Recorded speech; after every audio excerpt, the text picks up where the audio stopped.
Hi, my name is Eric Crawford, Adobe Connect Product Manager, and today we're taking a look at Burst Packs. So Burst Packs, it's a licensing model that Adobe introduced that allows your customers to exceed their license capacity when maybe they have some of those all hands meetings or those important meetings, but the licensing they have in place is not necessarily enough to cover that particular meeting.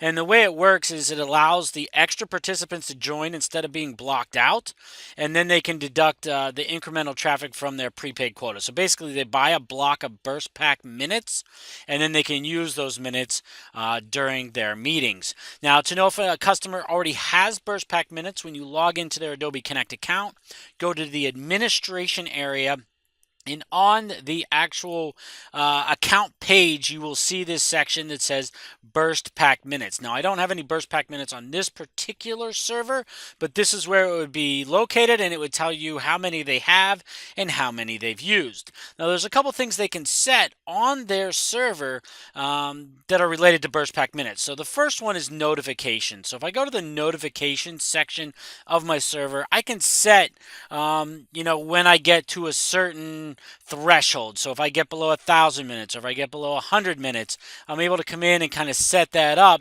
so that I'll be notified that, hey, I bought 2,500 Burst Pack minutes, I'm down to 100. I need to re-up that account or replenish that account going into my next set of meetings.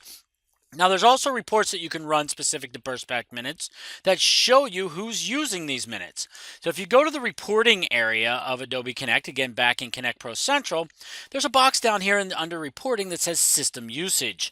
And clicking on that's going to give me access to my Burst Pack reports. So from the drop down in the upper left hand corner, I'm going to scroll to the bottom and I'm going to see Burst Pack usage here. I'm going to click next. I can do a certain date range if I'm just using for a specific range, or I can simply click create report and it'll show me Burst Pack minutes for all time. Now in this report, again, we don't have Burst Pack minutes on this particular server, but I can see when we started them, when we ended them, the active rooms that are there, and the Burst Pack minutes that were used. So I'm able to narrow it down to the specific hosts and users of the rooms that used those specific Burst Pack minutes. So not only can I see how many Burst Pack minutes I own, how many Burst Pack minutes I've used, I can be notified when I hit a certain threshold, and then I can run a report to see specifically who's using those Burst Pack minutes. So these are great options that you can include in your quotes and include in your Adobe Connect licensing that's going to allow your customers to exceed their licensing threshold should they need to have some of those all-hand meetings or meetings that are going to have more users than they are currently licensed for. So hopefully you can get out there, sell some Burst Pack minutes, and we'll talk to you soon. Thank you very much.